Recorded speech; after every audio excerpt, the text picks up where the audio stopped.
Sluggish drains, clogged toilets, and standing water can be a nightmare, so don't ignore the warning signs and call Pipe Wrench about our $99 drain cleaning offer. That includes a free camera inspection, and if we can't open your drain, the visit is free. Call us or book online at pipewrench.com. And as always, same-day service guaranteed, or the visit is free. Well, thanks for checking in with your evening weather update. Sure hope you had a great weekend, everybody. It was a beautiful weekend. We didn't really see much in the way of rain yesterday. We didn't see much in the way of rain today. So hopefully you had a chance to get out and enjoy it. We actually had a nice solid average day, give or take a degree or two, but we were in the mid to upper 80s. Heat index values were in the low to maybe a few pockets of mid 90s. Not a big deal. Just a few fair weather cumulus clouds. The atmosphere is starting to quiet down, and that's going to leave us with clear skies overnight tonight. Not expecting much fog early in the morning because we haven't had a whole lot of rainfall. So if you have any evening plans, or if you're thinking about maybe taking a nice little stroll around the neighborhood, enjoy it. 86 degrees here at the 6 o'clock hour, dropping down to about 78 by 10. So it's a nice night to take a nice little stroll around the neighborhood. Overnight lows as we get the work week started. Kids heading back to school. We're going to be in the 60s and 70s, a little bit warmer than what we've been over the last couple of days. And our high temperatures right back to those seasonal averages. We're going to be back in the mid to upper 80s and the heat index value in the low 90s. So nothing too significant to get the work week started. Do we have a chance for some showers and thunderstorms? We do. We still have that southeasterly flow taking shape around the area, so we may start to get a couple of showers and thunderstorms developing across the mountains and drifting their way into the valley. Got about a 30% chance for rain. So not a huge rain maker by any stretch of the imagination. Best locations will be across the mountains, but you can see how those may drift off the mountains and shift their way into the valley. So something to kind of keep in mind, even for you folks in Tri-Cities, up towards Cott County, Greene County, and Unicoi County as well.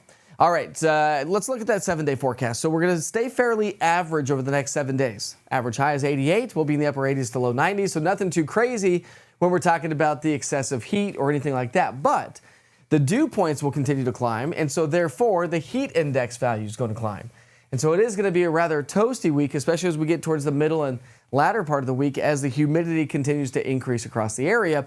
As you can clearly see, our dew points will climb into the low to maybe a few pockets of mid-70s. So nothing too drastic or anything like that, but it's enough to add that moisture to the air. Now, it's been nice and dry. The brown on the map showing you water vapor imagery. The brown is showing some dry conditions.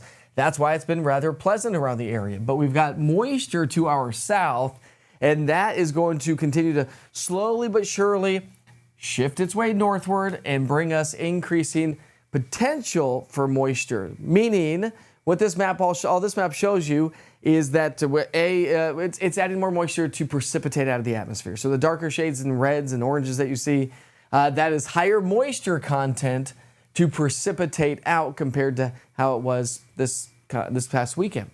So our rain chances won't be too crazy, 30 to 40% chance for showers and storms, but I think as we get into the middle and latter part of the week, we start to see the threat for some locally heavy rainfall, some good solid tropical-like downpours, and that's because the precipitable water, the available moisture has increased. So we're really not looking at a lot of rainfall here over the next couple of days, but Tuesday we may see a little bit of activity. Wednesday, Thursday will probably add to that mix, and then Friday, Saturday will add to the mix as well. So the general idea is we'll see increasing chances for showers and thunderstorms each and every day.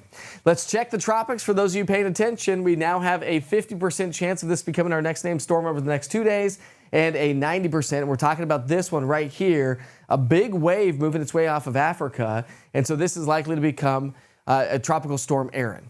If not Hurricane Erin. And it would be ERIN, by the way. But some of the latest model guidance, and if you join me for Wake Up with the Witcher early in the morning, we do go over more information, why things are happening, this is going on. We can dive into the details. So I have been showing the American model and how that's being forecasted. I do think at this point of the game, the storm probably does not have any major threat to the United States, no matter what you're seeing on social media, because it does look like it's going to get picked up by a trough and it will swing its way northward. So we'll keep you posted on that. If you want to find out more details on that, I'm not going to post it on social media, but I will have and talk about it for my Wake Up with Witcher starting off at 6 o'clock in the morning, which, by the way, we are probably going to be changing the time of that. I'll talk much more about that early in the morning. Until then, I sure hope you have a great night.